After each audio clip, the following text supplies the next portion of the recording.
There was a teacher who asked a student to define salt. And so the student was hesitating and then finally stammered, "Salt is what makes French fries taste better when you sprinkle it on them." So today, our gospel passage comes right after the Beatitudes. It's really kind of two parts of this introduction to the Sermon on the Mount. And so Jesus, after telling his disciples how to be happy, blessed, live his life, he declares something about who his disciples are. And he does this using a couple of images. Of course, we hear Jesus say, "You are the salt of the earth." Now, back in those times, salt was very precious. We can get it cheap now, but salt was like a precious commodity. And salt, it represented purity. Perhaps one, it was a good symbol for that because it was white and glistening. But also it came from two things that were considered the most pure things, the sea and the sun. Salt also, of course, preserved meats, and things before refrigeration and all that, so it kept things from going bad, helped keep corruption, corrosion at bay.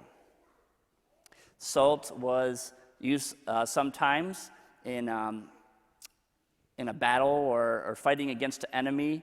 In order to hurt the enemy, they would like burn the field and then just dump a bunch of salt on it so nothing could grow. Of course, in a particular way, we know that salt just adds flavor to things. Jesus also declared that his disciples are the light of the world. Of course, a light is meant to be seen. As Jesus says, they don't light a lamp and then, hide it. It's meant to be seen. Just like a city on a mountain is meant to be seen. Of course, we know the term light pollution in our world, but back then, when it was dark, it was dark. And so light was especially important to them, and the light to be kept going. And just like with all of us, light helps us to see where we're going. It helps just to see anything that's there. It helps guide the way. It can be a source of guidance. A city on a mountain would have been a landmark, a source of navigation. We can also maybe think of like a lighthouse, not only guiding ships, into port, but also, warning them where like the rocks and stuff would be to avoid. So Jesus says the disciples are salt and light, like a city on a hill. All these things don't just exist for their own good. Salt only does sort of its thing when it's put on something else. And light doesn't do anything other than just show what's already there. Friends, our life, the gift of our life, and the gift of our life of faith, just like salt and light, it's not meant just for us. It's meant for something else. It's meant for someone else. It's meant for the good of the world. That just like salt, we're meant to go out and help to preserve what is good. We're to go out and help to render infertile the things that really shouldn't be growing up, in the world or even within ourselves.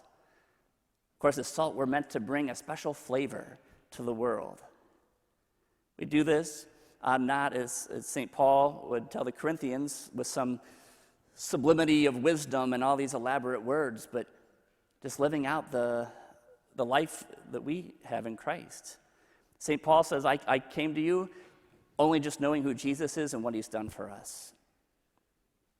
And the same with light, to go out and help to show others what is worth seeing. We go forth just being able to share the love, joy, peace, patience, kindness, goodness, gentleness, faithfulness, generosity of our God. We know that the world is so desperately in need of this. And so as people who are disciples of the Lord, when people look at us, when they encounter us, the good deeds that we do, the way we encounter one another in prayer, they should say, you know what, there's just something different about that person. They do bring a different kind of flavor to life. They do kind of shine with a different kind of light. And maybe that's easy to do here in church, but ultimately we're meant to take that, out. Jesus didn't say you're the light of the church. He said you're the light of the world. And so that call to go out and to be salt and light. We know that we can't do this on our own. We need the grace of God moving in our life. Of course, Jesus says, I am the light of the world. So we reflect that light, even in simple ways. And so as we encounter Christ here in the Mass today and then are sent forth back out in mission, let's have that grace again to know the joy of Jesus in our life, to go out and to share that life with others, to go share that life and that light and that flavor with a world that we know is weary and broken and so in need of what God has to offer, what God has made us for, to be a gift to the world.